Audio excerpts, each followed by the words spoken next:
Буга чейин социалдык тармакта ден соолугунун мүмкүнчүлүгү чектелген Айзат Мамырбай кызы өзүнүн Instagram баракчасына бейтаныш жигит менен түшкөн сүрөттөрү жүктөлгөндөн кийин сынга кабылган.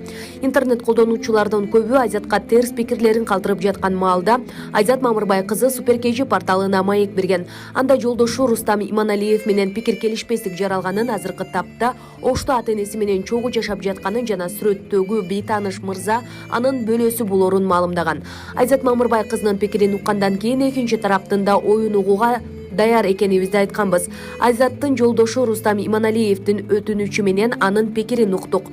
Айзаттын Суперкейжи порталына берген маегин окуп күлкүм келди. Ал жерден Айзат апыртып жиберген экен, кепти башынан айтсам. Айзат Ошко тойго кетип, ал жерде 3 айга чукул убакыт жүрүп калды. Кайын журтума чалып отуруп акыры келди. Кийин дагы 10 күнгө кетти. Бирок келгенден кийин мага болгон мамилеси өзгөрүп кетти. Ары турчу, мен сени көргүм келбей жатат деп кага баштады. Эмне десе макул болуп жүрдүм. Мага көңүл бурбай калды. Телефон чукулап эле отуруп алат экен. Мен көңүл бурбасам кычырап кийинмек эмес.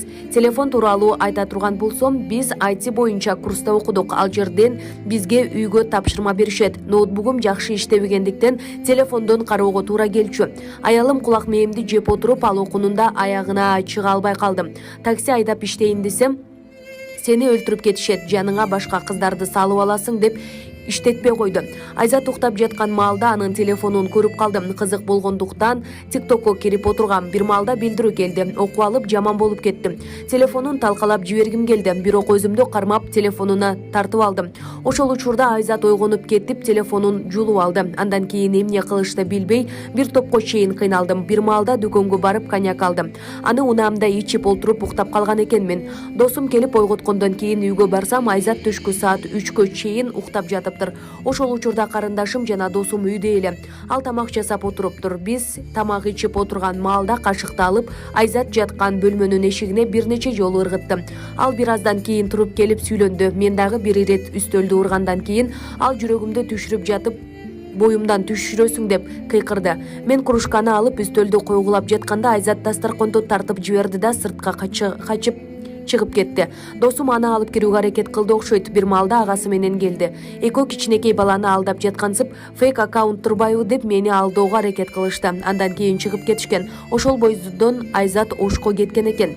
Мага жардам бербейт, оор жумуштарды жасайм деп айтыптыр. Үйдө андай деле жумуш жок, суу ташыбайт, болгону тамак жасайт. Айзат Ошко телефонун үйгө таштап кеткен экен. Ал мага телефонума тийбеңиз дей берди. Анткени сайын телефону мени кызыктырып, ачып карасам сыр сөзү бар экен. Телефонду толугу менен өчүрүп, кайра жандыргандан кийин эски сүрөттөрү чыкты. Ал жерден балдар менен түшкөн, аларга жөнөткөн жарым жылаңач сүрөттөрүн таап алдым. Үй бүлөлүү эркектер менен кат жазышып жүргөндөрүнө чейин таптым. Айзатты үйдү өткөрүп бер деп шаарга чакырдым. Сүрөтүңдү жарыялайм деп дагы айтып көрдүм, бирок уккан жок. Кайненем телефон чалып, көп нерселерди айтып ызылдады. Мен ажыраша турганымды айткан соң, Айзат экөөбүзгө курулуш компаниялардын бири берген батир талашка түштү. Аны каттоо маалында менин паспортум жанымда жок болуп, Айзатка катталган. Ал үйдү экөөбүздүкү эмес, өзүнүкүндөй эле сезип алдым. Негизи Айзат Оштон жер алмак. Батирди мага ташта десем болбой жатат. Менден 300 000 сом сурашты, бирок менде андай акча жок. Акчам болсо эч кимге жалдырабай эле үй сатып алмакмын. Мен Айзат менен жашай албайм. Көпкө чейин ойлонуп ажырашуу тууралуу чечим кабыл алдым, деди ал. Эскерте кетсек, Суперкейжи порталы 2020-жылы түгөйлөрдүн тагдырын чагылдырган соң, бул видео калың элге тарап, курулуш компаниялардын бири жаштарга бир бөлмөлүү батир белек кылган. Булак Суперкейжи.